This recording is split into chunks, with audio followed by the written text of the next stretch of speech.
What if one of the most used tools in our facilitation kit wasn't a sticky note, a whiteboard, or a carefully designed slide deck, but a pair of comfortable shoes?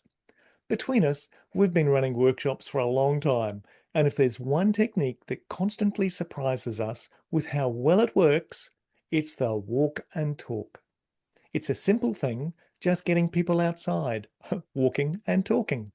In this episode, we unpack what it is and why it works so well. A walk and talk is simply a structured conversation that happens while participants are moving, usually outside. We've used it mostly as an activity done in pairs, but small groups can work too. There's actually a bit of research suggesting that physical movement, particularly walking, enhances cognitive function, creativity, and openness to new ideas.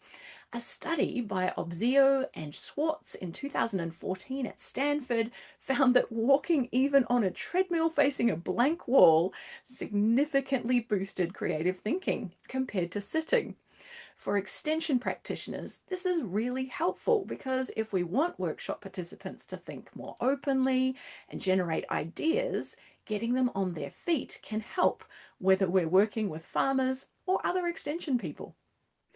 But the benefits go beyond learning. Walking side by side, rather than sitting face to face across a table, changes the social dynamics of a conversation. There's no head of the table. The layout of a workshop room can reinforce expert hierarchies and dynamics.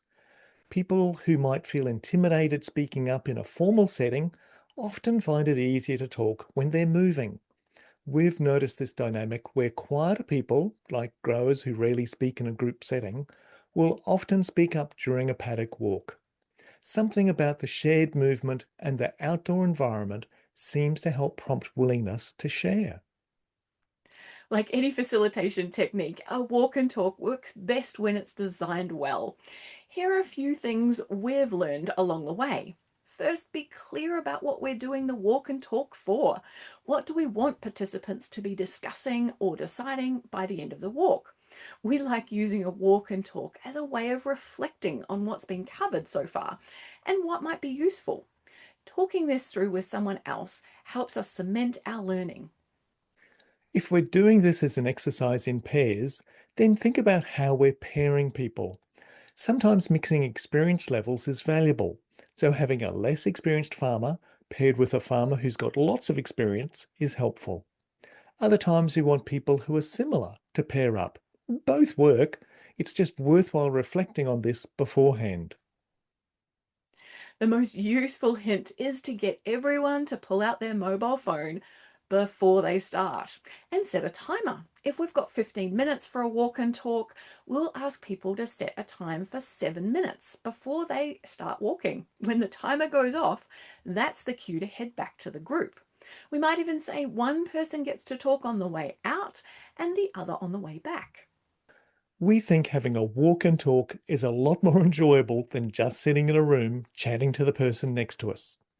So, next time we're designing a workshop or field day, let's ask ourselves if there's some time where getting people on their feet and moving would help and put a walk and talk in place. So you've heard our thoughts, and now we'd like to hear yours. Have you used walk and talk techniques in your extension work? What's worked well? What surprised you? Or what's fallen flat?